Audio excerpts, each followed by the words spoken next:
right, today we have Holly Hartman, and the really exciting news about this is that she was my very first podcast when we started this 2.5 years ago around racial equity. And the world has shifted and it has caused some shift in us. We've finished 100 episodes here, and so we are going into round two, with this being the one of the introductory podcasts you're dropping right the day after the 4th of July. Let's talk about independence and AI governance, because independent creators don't have that, and neither, it turns out, do the corporations or even the government have guardrails. So boy, Holly, we're so thrilled to have you and to start this conversation. And we're just going to talk, and I've got some ideas along the way. Fantastic. Well, thanks for letting me be here. Yeah, what a whirlwind we've been through in the past couple of years to come to where we are today, and how it's evolved, the one voice evolving, how much your voice has evolved and how much my voice has evolved, and how do we serve the world in this direction we're moving. Yes, absolutely. With the AI, what's happening now, and you've pivoted at AI governance and into CEO AI a fractal business, which I love. You can explain that to us. But this governance in the real world, I didn't want to have a tech bro on here.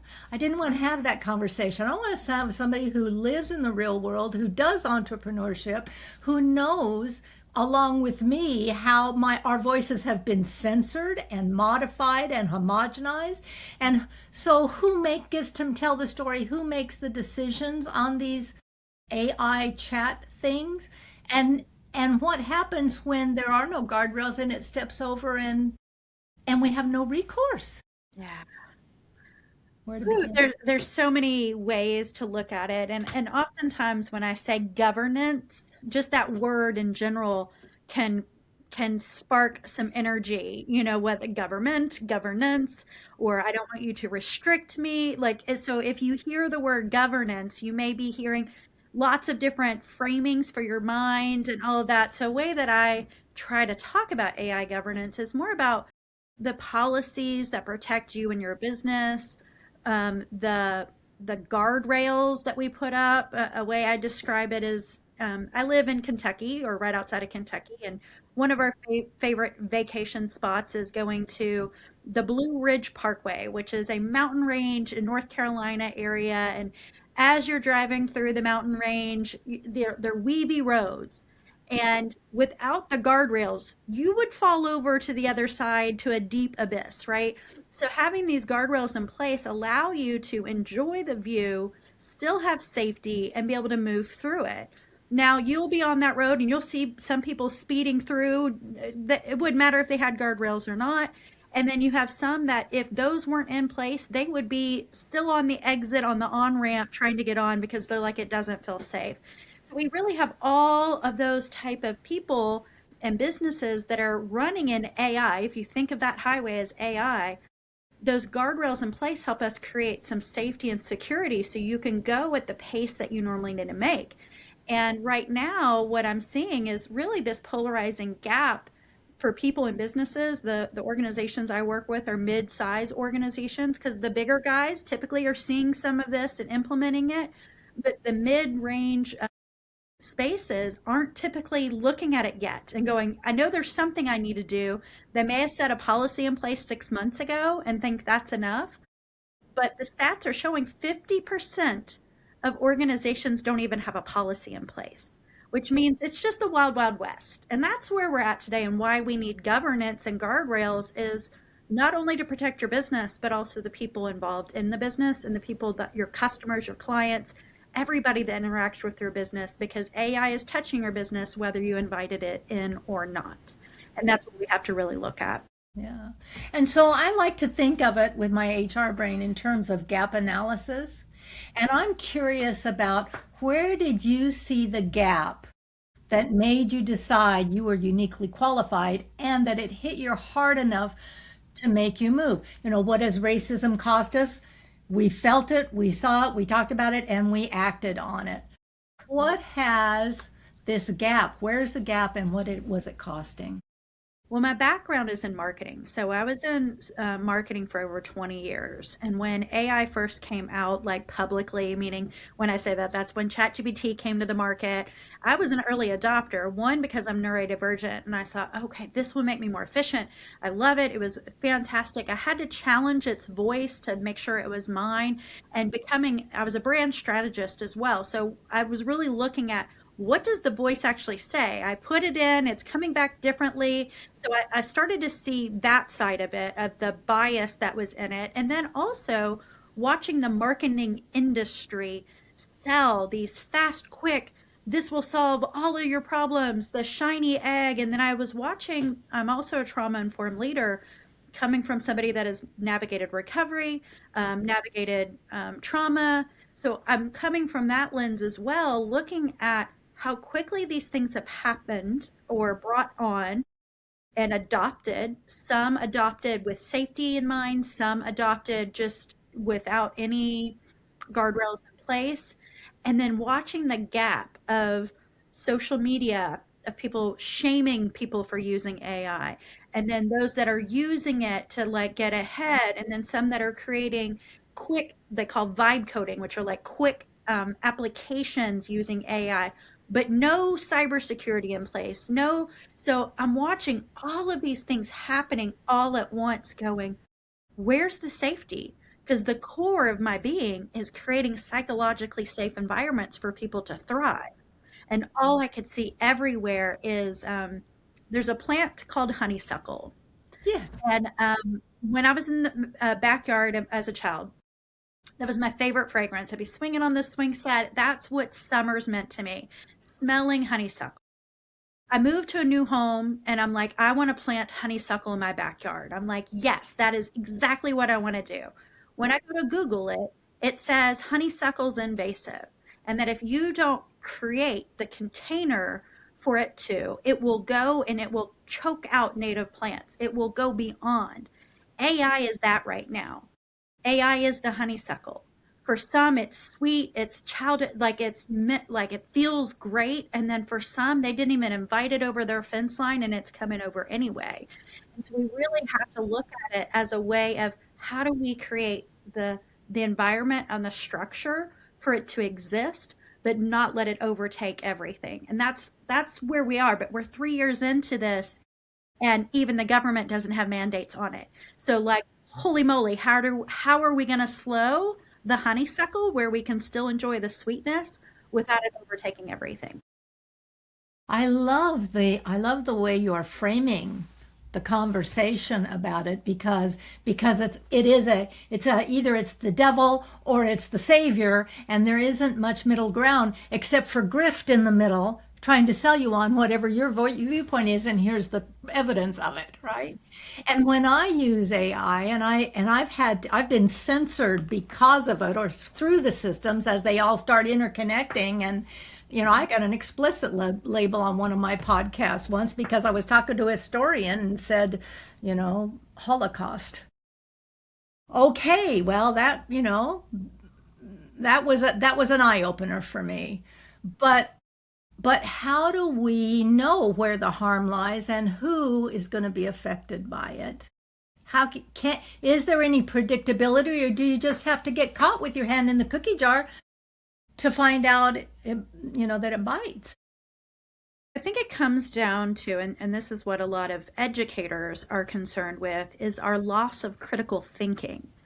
And so a lot of people use these tools, and I think of them as tools, to help them navigate life. And then they overcompensated and lost their critical thinking. So if we are moving into using this tool and we did not have critical thinking or expertise or the lens in which we need to challenge things, we have to learn how to do that. So you and I went through an entire program called the Rare Woman Collective.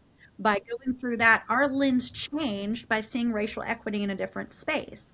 Had I not gone through that and had that critical lens, I don't know if I would have caught the bias that was happening within AI, because I had that critical lens to look from. So we still have to look at outside resources and challenge what is being given to us, because AI can hallucinate. And the other thing that I've been researching lately that I find very fascinating, and I don't think this is the mainstream thought, is you have to look at each platform you use. So whether it's Anthropic's Claude or ChatGPT's OpenAI's ChatGPT or Perplexity, they all have to start from somewhere. And that somewhere is who created it. And that thought of who created it. So it starts with what they call a brief. And in that brief, it's kind of like a brand brain. It's saying these are the norms, this is the safeguards, this is what they want. And if you start to look at these larger language models that were created, where did they incubate from? And the majority are the north hemisphere of the world, lots of them San Francisco, majority are white older men. Now that's not a judgment, that's just these are facts and data, right? Not all, but like it's all northern hemisphere and it's certain pockets. So the brief gets written there.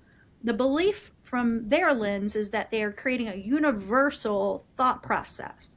But because they only are coming from their own lived experience, it is not actually universal. So the brief starts with already having bias implanted. And then we're bringing in data. And where is that data coming from? Generally from the north hemisphere, and we're saying the world should accept this.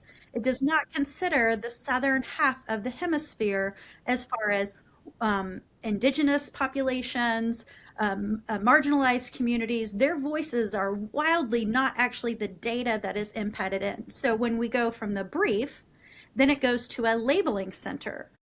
And where the labeling center is in Kenya, is in the Philippines, is in India, is in marginalized communities that their voice is actually not included in. They are dictated on how they label each of these. They also don't have the lens in which these labels are coming down, so they are having to conceptualize that. Then that trickles out to what is actually in the language model. So there's a lot of distortion that just happens from the top down to go when this information comes to us. We have to challenge it because it's not from the actual universal collective, it's from certain pockets delivered down, if that makes sense. That was a lot, but Well, it does, and thank you. And it's why I use Justice AI GPT, Christian Ortiz, because what I do now is I like Claude and I like what it can do and technology and so forth, but I take it over and run it through Justice AI just to get the rest of the story, what you just gave us. Because what I'm seeing is that extraction. So the people who are harmed the most are still not the ones we're even thinking about. I'm thinking about what it does to my little podcast rating. But what's really happening is that it has been built on this, and I'm just going to call it patriarchal structure because what I've come to, the question was, what has racism cost you? Remember, this year it's what has patriarchy cost you? And oh my, well, when you see that the people who are the most harmed are the ones most marginalized already. So what AI and the AI data centers where they're being built and what's happening to our world, our ecostructure because of it, are in those communities that can at least afford to have one more thing extracted and have the least voice to stop it. across the board. So it just takes all of the isms that cause marginalized groups grief and harm and sorrow and puts it on steroids. Yeah, AI amplifies whatever's there. So if you're a business owner listening, if you have efficiencies that are in place, if your business is running well without it, most likely it will amplify that. But if you have dysfunction, it will also amplify that. And so we have to really consider that that is what is happening. The data that is coming in, if there's data around prison systems and what they've done with AI to try to, but the data that was trained on was already biased, already had stigma. So the results are not the change. It is the perpetuation of the history that has already been there. The same with facial recognition technology, which has been around before AI, but it's integrated even more. The interesting story that came up just, I read it a few months back. they had a facial recognition technology. Now, that has predominantly impacted people of color because they say it's like a 90% inaccuracy. And so it will put up somebody's face and say, this is it. And it's not near accuracy. But oftentimes, until we are impacted, we don't really like somebody that might look like me gets impacted. Then we go, wait a minute, what is this AI and what's happening with it? An older woman who was a grandmother, a white woman who lived in, I think it was Tennessee. I'll have to go back and look at what I wrote. In Tennessee, facial recognition tracked her from Utah. She had never been on a flight before, so there's no way she would have been there. They pulled her from her home. So this law enforcement agent, it connected to her. They went to her home, pulled her out without even her dentures. She was in prison for 5 months until she had a lawyer. She didn't have a lot of means to be able to protect herself either, marginalized in that space. And once she got a lawyer, they're like, here's the receipts. Like, this is where there's no way she could be there. So then that's when the outright outcry comes out of saying, facial recognition, AI. It's like, well, this has been an issue for a while, but until a white woman who had grandchildren had this issue, then it becomes forefront of the news saying, wait a minute, we have to look at this differently. But this stigma and this bias has been there all along, if that makes sense. Kind of like looking at until you stub my toe, I may not look at what's happening, but we as a collective really need to challenge these things no matter what we look like on the outside to go, that's not okay. If we're trying to change history, we have to challenge the data that it was trained on to say we need to do it differently. And that requires critical thinking. Right.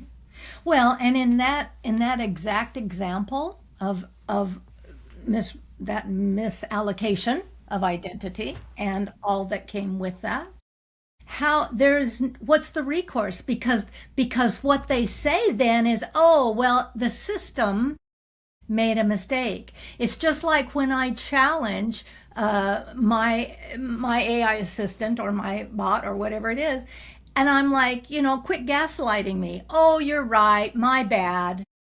Well, but then it will try even and reinforce its position with me to still make it my problem. And that's why I'm like, this patriarchal thread that is in the underpinnings of all of the documents that it took from the world that's been going on for 2,000 years is now threading itself weaving its way into our psyches and our minds with no accountability at all. I could sue somebody otherwise, but no, it's on you. I like what you said earlier. So this is so if someone's saying, oh my gosh, I don't even know what to do then. Like that seems a lot. Because a lot of times when we talk about this feels heavy. And then it'll move people into paralyzation instead of going, okay, but what then?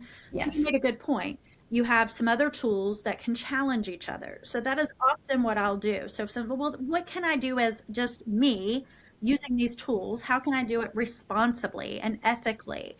Then you look at what I'll do is sometimes I'll use ChatGPT or I'll use Claude or I'll use Perplexity, and I combine them all and then find out where are the pockets, where are they not agreeing, or where is the crossover, and I start to see those patterns and really reflect on my own. Oftentimes I'll start with ChatGPT and Claude and come up with what is it that makes sense for me, and then I fact check it in Perplexity, which is a research tool. And then that way I know, okay, now let me look at it through this lens of what this is. And that helps to filter out some of those things and also bring awareness of where that bias is sitting, because they are all created from a different brief. So they might be bringing in slightly different viewpoints. And just to say, I have not had an opportunity to use it yet, but I assume that that's also a tool in that space that I know the intentionality of that was to be responsible and ethical AIs around bias and so forth. So, having these other specialized tools to challenge it, if you don't already have that critical lens, at least taking the time to do that can empower somebody that is like, well, where do I even start? I can't control that. But doing that can help anybody that's using these tools. Right.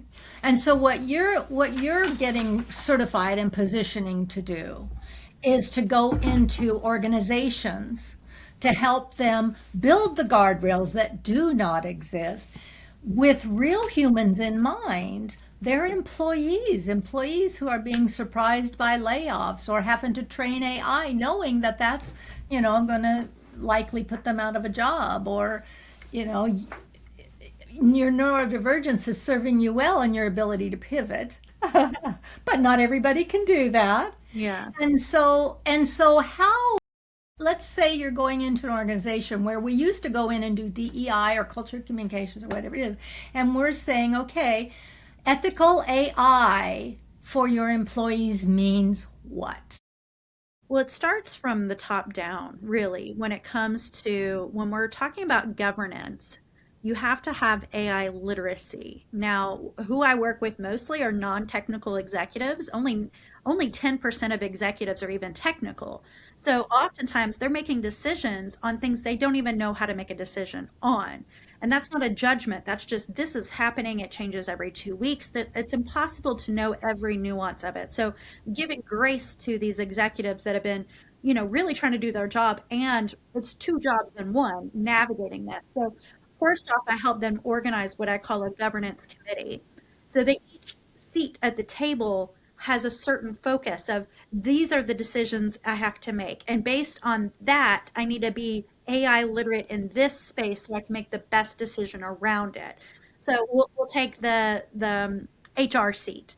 So a Yes. CHRO, they need to be aware that the recruiting systems that they have in their organization, and or let's say somebody's going to be getting a raise, or the way that your promotion systems, almost all of them right now have AI embedded in them, and most don't are not aware of it. When it shoots out, hey, here this person should be getting a raise, or here are the top 10 people that should be, that's AI giving you that based on the data. Now, if you're trying to shift your company culture and all of the data up until this point supports the opposite of what you're trying to do, and you don't challenge it to say, in our history is that we've promoted predominantly men, then the data is going to give you a subset of predominantly men for you to choose from Right. versus challenging what it is. Now, HR systems in particular are the most legally under fire right now. Workday just had to give us a lump sum of money for some of their things. And so the software is default on, meaning you have to go turn it off. And Mm-hmm. most people don't know that. So when it comes to each seat, how does that impact your seat, your part of the organization, the role that you have? That's what you need to manage, not the whole ecosystem.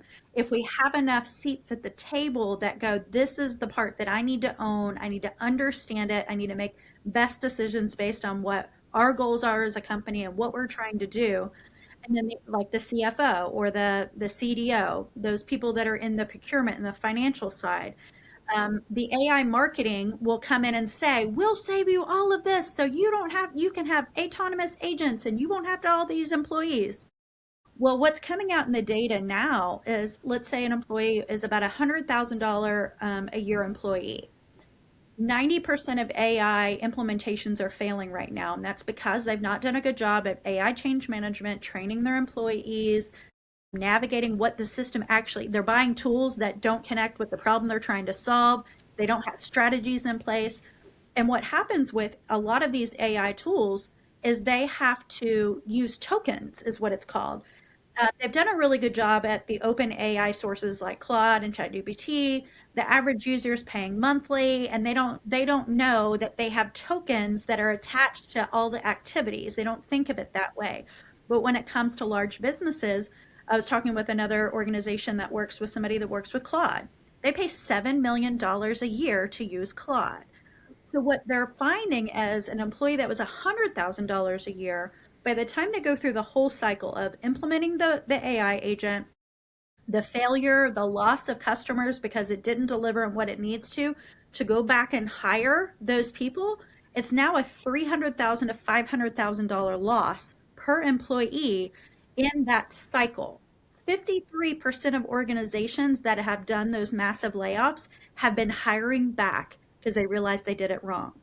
So Uh-huh. having a chief AI officer that can come in and help you really build out this strategy and hold the container will help your AI implementations actually go up from 90% loss, and make you have clear decisions on what employee structure do you need, what is the game plan, how do you do change management for the employees that are there, what is the actual financial impact, the whole thing, the risk management model, so they can make the best decision, not just because marketing told you that this is the not your team marketing, but outside marketing of AI is telling you this is the best thing for your business.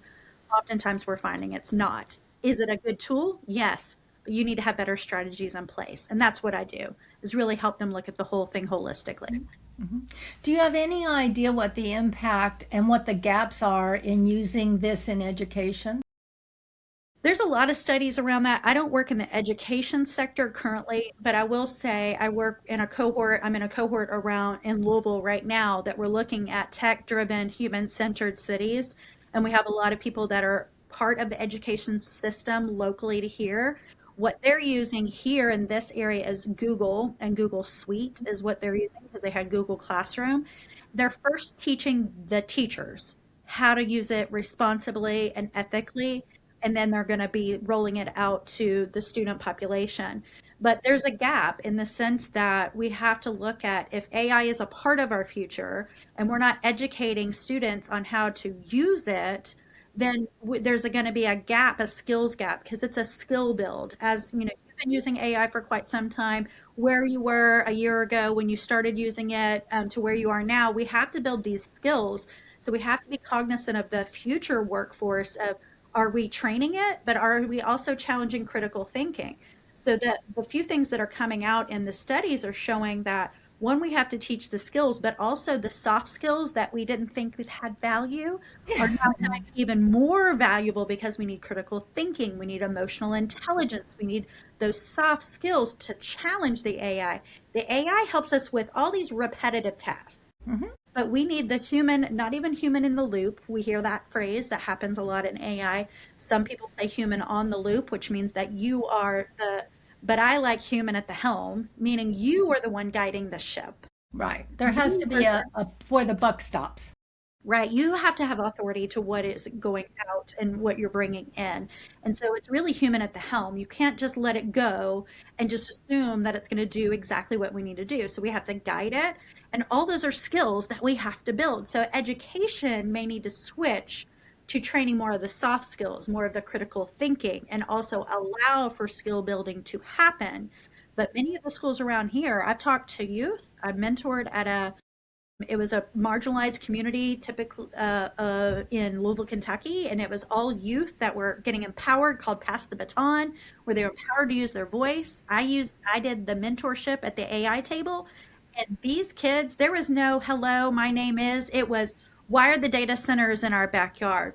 Why is this? And they were really relentless with really high level questions of like concern and anger, and some were sharing that they're using it, but then their friends are shaming them for using it, and then signs around the school that said AI is bad, and picketing around their school around it. So the polarization of just the emotional stint of it, of children that are trying to use it and use it critically and ethically and responsibly, and those that use it and then shame them, and then all of it. I mean, it's just across the board really toxic, and going, how do we change that? Like, what can we do in that space? So there's no quite ready answers in that, but these are the things we have to look at from lots of angles. Well, and AI in the real world. In the real world, you have folks using it like a therapist, with or without regulation. You have students sometimes cheating, sometimes copying, and teachers trying to catch them, or not having the time or the energy because they're just a month away from the next, exam that they have to prep for. So no, as the world speeds up and AI makes you think you can get there in 35 seconds instead of even 35 minutes, I see an awful lot of, what do they call it? AI slop. Mm-hmm. Okay. When you just ask the question, it gives it to you, you go plug it in with all the M dashes and all that. And because it's monetization. because that's the other thing. We have lost some humanity across the board, and the difference between managing that and monetization as the primary goal. Time is money. So, so that there's a gap, and the more that gets put out there, the more the system learns from its own. It's like a bad clone. What was that movie, Multiplicity, I think it was, where it cloned a person because they were too busy, and by the time it got to the fourth clone, it wasn't anything like the first one. Yeah. Yeah. And that's happening. We're transforming in that way, and we're moving into a space of saying, okay, we want to be more efficient with our time, so we start using it more to be more efficient. But then that time that we gained back, what are we doing with it? It's becoming an addictive cycle. So I've been in the recovery space for a long time. So this tool can be very addictive in addition to it. So people are burning out, and the thing that could make it efficient and give them back time. So that's why those soft skills of learning how to have boundaries for yourself, for others, how to challenge beliefs and things that are coming out your way, and critical thinking. And so we're going to see an uptick of that need of the emotional intelligence side of it, the soft skills, in addition to this, and really challenging critical thinking. Now, there's an educator at the university local to here, and I was asking him, how are they navigating? He said, well, we're allowing it in our space, but we have policies in place. And if they're going to use it, they have to show how they got, much like algebra, show how you got to the work. Right. It's at least allowing them to challenge their thinking, and they won't be able to, so they are approving using AI. They are pro using it, but they are challenging in the way that they're showing and delivering the results that allows them to pause enough to go, okay, show me where the critical thinking was. Show me where this was. So that's how, if you're listening and you're an educator, like, well, how do I do that?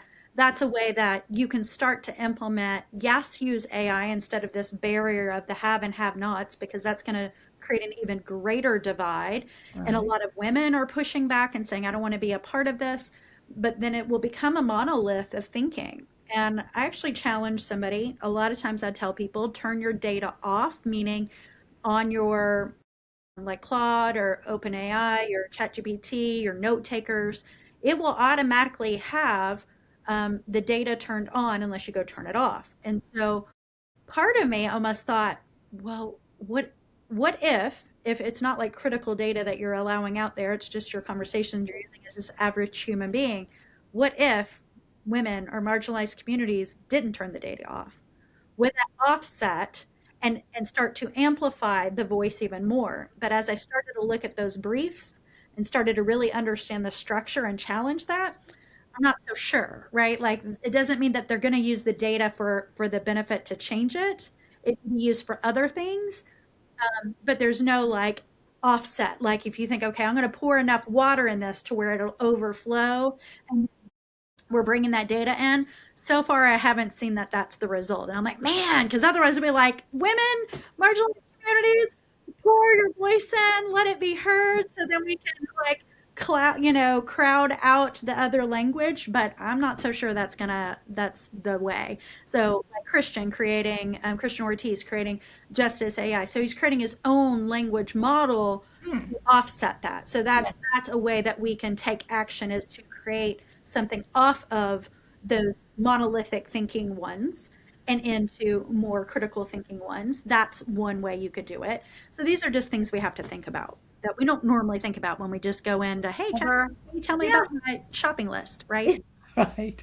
Well, and as somebody who is also trauma informed and recovery oriented, I hadn't really looked at it like an addiction, but this is the second podcast today where it has come up as exactly that. So I suspect there's a whole wave of something coming our direction around that. And that thinking model of being able to stay safe, data on, data off, this on, this off, because I am forever, goes all the way down to picking which tool you're going to use, which means you have to do your research. You have to do your research. And who's endorsing that? And do you trust the one who's endorsing it? Because I don't. So I'm going to go over here. And what I like about Christian's Justice AI is it's not on grid anywhere. My stuff is not being sold or accessed or anything, and nor is it being remembered. It's not quite as convenient, okay? But it is a safety price I'm willing to pay to feel confident that I can use it for the tool that it is. It's kind of like coffee. I use coffee for the drug that it is. Addicted? Not so much, but I do like starting my day with it. I'm not gonna lie. We find what works in that space, and it's all about values and what you value and what lens you want to look through. And for those that are learning new, like, so AI literacy comes first. If we don't understand, then we need to become understanding of what that is to then look at that.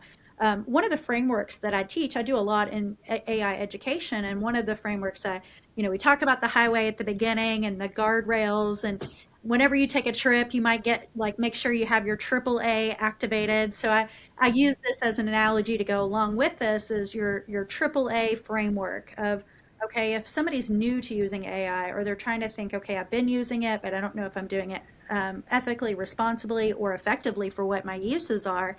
So I say your first A is that you have to assess. And like you just said, what is the problem I'm trying to solve? Not all the tools will solve that problem. So before you get caught up in the shiny egg and all of that, like all the things that are out there, really go down. Like, am I trying to clean up my emails? Like, is that what I really need to do? Okay, so that's one problem. My emails are not efficient. What can I do to help me with my emails? Okay, so then you look for the tool that solves that problem. And then step two is that you anchor. And the anchor is one, okay, you found the tool, you have to research that tool. Does it solve the problem you're trying to solve? And then two is, where's your data going? Is it responsible? What's the back history on it? Does it, is it ethical AI? How was it built? Like, if it was built yesterday, you might be challenging. Does it have cybersecurity? Where's my data going? All of those things. So you're gonna assess, then you're gonna anchor, and the last thing is just take action on that one problem you're trying to solve. You don't have to solve the world, but if you're learning how to use these tools and you want to make sure you're doing it responsibly and ethically, that's the way I recommend it. So your AAA process is just look for the problem you need to solve, find the tool and make sure it's safe, and then take action on solving that one problem. That's how you build the skills. That's how you move from AI anxious to AI ready, one little bit at a time, because it can feel so overwhelming. And Hmm. that's the way I teach people to, like, navigate that from small scale to large scale. That's how we have to kind of break it down to look at it. Tell me, who do you see in the realms you move? Mhm. Is there a type of person or an age of person or a situation that makes them more AI anxious versus AI ready? I mean, other than the early adopter part, because I'm an early adopter, but I'm never on the bleeding edge. I Mhm. always wait a minute. Okay. Well, I run in a lot of circles where this is the conversation all the time. And then when I get into circles outside of that, I'm often shocked that I'm like, you haven't even used ChatGPT? Like, what? We think because we're in the bubble of it that everybody is using it, and the reality is a lot have not.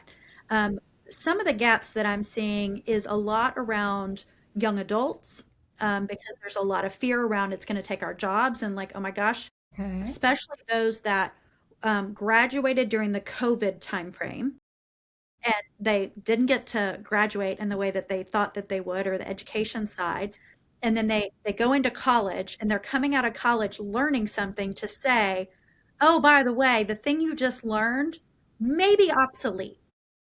So they are really coming in this. We've created a whole trauma generation of how do we navigate things alone and using these tools but not. So 90% of the people are using shadow AI if they're using it, so they're Hmm. almost hiding it. Got So it. there's a barrier of the future workforce, the fear around that, and I'm not going to participate in something that's going to wipe out jobs. And then you have the environmental impact side of it too, where there's a lot of misinformation around data centers and how much water is going to be used. And if you create one image, it takes care of 5 water bottles. There is no scientific data that correlates the two. So there's a lot of noise around that. The reality is some of the data centers right now are doing it sustainably. There is innovation that is out there, but out of all the data centers that are out there, there's only 3 that are being transparent about any of it. 3 of the big ecosystem ones that are being transparent. So right now, what we really need is regulations and policies in place, which an executive order just came out recently talking about that there really is still no regulations. It's nice to have. We suggest you to do it. The reality is we really need more regulations in place around data centers specifically, and a lot of states are rolling that out, saying, we're not saying you can't have it here, but what we're saying is that you have to be transparent about how it functions, what the energy is, what's the sustainability model, all of that. If you're not, then no, not welcome here. We need more states and more cities and more communities to set these standards in place, because the innovation is out there. It's just not as cheap, and it's not as much high dollar value for them to do that. So unless we have transparency in place, this is why governance in other spaces is important too, not only just in your business, but within the government itself. The EU's on top of it. They're making those changes, and those data centers are becoming transparent. The US hasn't caught up yet. So all of that is why there's so much of a gap. It's the learning, it's the overwhelm that it changes every 2 weeks. So why would I even bother if what I learned this week is different? So you have like just a whole juxtapositions of why. And then you've got the people that are the tinkers that are excited, that are like, oh my gosh, I'm neurodivergent. You just like gave me my voice back, because I can write an email now that would have taken me 7 days, and I can do it in 3 minutes. So there's it's democratizing a lot of access, but it's also dampening the voices because it wasn't created for them. So it's all of it. Right, right. I tell people, like I do everywhere, don't check your brains at the door. That, when you're going into an AI discussion, if you're trying to create a document or a workflow or a framework or whatever, I go in and brain dump everything I think I know, because I don't share my data, and trust that nobody's looking, because at some point in this world, that's my trade-off, right? And then I train my system by challenging it along the way. Don't give me that. I don't want validation for everything I say, like it's the next right brilliant idea. Be my this and tell me that. Tell me what's real. And so it gets better. But even that, you can see every time they change the model, it changes your output. And some of it requires retraining. And sometimes I'm surprised when I push back and then I take it over to Justice AI, and I have to push back there too. Because at the end of the day, there is this bigger language model that they're all sitting on, and you can't quite override it. You can mitigate it somewhat. But that patriarchy, I really, I guess my justice lens, my social justice lens, says the danger that I see is that it is another arm, just another way to colonize on a global scale with less threat risk for them, because it's so fast and so big and so consuming, and it has worked its way into the larger organizational structures without guardrails. All across the board. It's the honeysuckle. I love that. Everything. Yeah. Okay.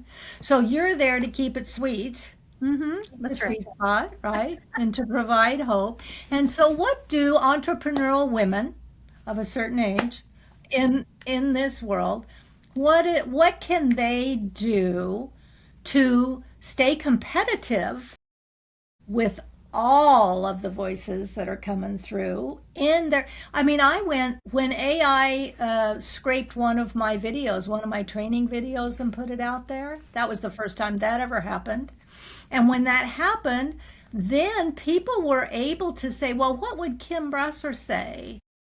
You know, if you were Kim Brasser, how would you? And that model where they scraped it could duplicate way too many things. So what happens to our proprietary information? You can't copyright it. It's, you know, all of a sudden everything that was is public domain. Turning your data off, and you can create your own large language model, or, model on your computer where it doesn't go out. Those are things that you can do. I personally have just kind of released this thought and then part of me is thinking, well, if my voice is out there, then I'm adding to a different perspective that can be valuable. But what you shared about your webinar and how it got scraped, I share that in my trainings all the time, that you had that experience from a note taker. Most people think, oh, well, that's no big deal that a note taker came in, and we don't assume that that's a threat, but it's the honeysuckle coming into your meeting. And so ways to think about it is, do you allow note takers in or not? Like, what's my policy? What's my personal policy on that? Right. If I know that there's certain AI tools that are already showing massive bias, or I'm not sure where the data is going to go, then maybe I choose not to use that one, right? I don't think that we're going to be able to clear the honeysuckle out of everything. And like, if you're totally anti, it's embedded, and so people will be on Facebook and they're AI this, AI that. I'm like, well, you're using a tool that AI is there. So, it's kind of like calling your baby ugly and you're holding it. Yeah, I don't know. That's probably not the right term, but it is going to be hard to avoid it unless you were living on a compound by yourself with solar panels and that's it, right? So it is everywhere. Just you get to choose what tools you're using mindfully, ethically, responsibly, and that's about what we got right now. Now, if you want to get into policymaking and you want to go and challenge it, or you want to go to help like senior citizens learn how to use these tools, because there's deep fakes out there. There's voices, people doing voicemail to like convince people to do it. So go out and educate with the things that you know. If Uh-huh. you can educate, then you're going to help the greater population know what to look for, what to not for. And a lot of people are going, oh, I don't know that much. If you use ChatGPT, you may know more than some others that don't have access to that AI literacy. And by you teaching and training, then you're also going to see, what do you need to know that you weren't already looking at? Yeah.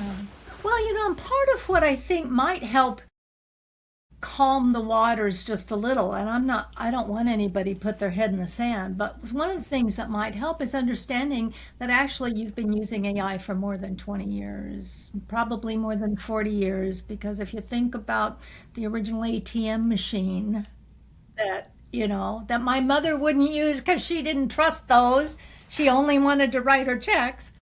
But it's in every financial institution. It's in every medical community. It's every time a robotic magically goes in and does a knee replacement without leaving you with a 12-inch scar. And we love the good it can do is phenomenal. And so what you want is what you want from every professional. First, do no harm. And if you need something to feel like, what are you going to do about it? What's working for me in every area is to see the harm, call the harm, and then take some kind of action steps to mitigate that for myself, for my family, for my community, for my organization. Absolutely. And that's why I went into AI governance, because I saw the gap. Mm-hmm. And right now, as businesses move forward, their insurance won't cover an AI infraction if they don't have an active AI governance committee. In Yeah. 2026, that's changing. So if you are running a business and you haven't asked your insurance, my business insurance, is AI covered on it? Most likely it's not, or your premiums are going to go up 30 to 50% if you don't have AI governance in place. So those mid-market places, they haven't talked to their insurance agent yet. Or if they're not asking those questions, they think they have the coverage because they might have cybersecurity coverage, but not all cybersecurity coverages are covering AI. And that is what's happening. That's what's going to be changing. So if you are a small business owner, medium-sized business owner, For those small business owners, I'm going to be creating a governance outside of the box, like out of the box governance. So for those that need to know, what do I look at? What policies do I need to consider? What for my small business? Because you don't need a fractional CIO, but you need a lens to say, yes, I have considered this. This is what we're doing. This is how we're running. And as long as you have it documented and it's continual, then you'll be covered. But for those other organizations, if they put a policy in place and haven't looked at it in a year, you're not covered. Because I love that. I mean, as an HR provider, if I were in a small to mid-sized business, that would be exactly because I can take it from there. But that way you can put it in the handbook and you can put it in your whatever and know what needs to happen. When do you think you'll be able to? When do you envision that coming to life? The ability before the end of the summer, I'll have that set up for everyone to be able to download, and you can hire me out to come and lead you how to do it, or you can literally just buy it and walk it through yourself. So there's going to be a lot of different opportunities because I serve a lot of small businesses in my area, and they're like, "But what about us?" I'm like, "Okay, I'm going to create that too because they do need it as well, and they often don't need as heavy a lift, but they need to prove for their insurance to be covered that they have considered it. Even if you're a solo provider, you need to be able to show that you have considered this because it's embedded in every system you have, whether you know it or not. And you need to look at it from that lens to say, I'm aware of it. This is where it is. I've documented it. This is what we're doing. And then you'll be able to move forward. So where do they reach you for that kind of information or if they need some extra support? Yeah. Future workforce systems. So if you go to futureworkforcesystems.com, or you can find me on Facebook or LinkedIn, or Holly Hartman, you can connect with me there. But I have a quiz, AI ready. Are you AI ready? Or are you AI exposed? You can take the free quiz online if you're just kind of curious about that. If you work in an organization that they've put this on IT to figure out, I want to talk to them because IT is like, we have enough to handle. We don't know how to manage the people side of this AI part. That's the part I help in. So I will come and walk alongside of your technologist and make sure that the people are able to understand it, govern it, and adopt it in a way that you'll get a return on your investment as a technologist. So, Love it. win, win, win. Yes, absolutely. And so timely. This episode is going to air on July 5th, right after the 4th of July. So I'm going to call it Independence from AI Scurry Stuff. The risk, because we don't look at it that way, but the more that we can feel empowered, Yes. and I didn't share this, I know we're wrapping up, but the companies that have put guardrails in place and the governance in place, one, have a competitive edge, but two, they have been proven that they're more effective, efficient, and their business is actually gaining by having this in place because they can move faster, quicker, and more efficient. Without it in place, they have a lot more risk. So there really is a benefit to doing it. Most people think it'll slow me down. Actually, it will speed you up because you'll have confidence to move forward. Well, and I think that your employees then will have confidence that you are not just after the next sale or the next dollar and that their voices really matter too. I would think trust matters in the workplace. Trust is the commodity right now, and this is how you build trust. Holly, thank you so much. I appreciate you very much, and we will see you on the other side of summer. Yeah, thank you.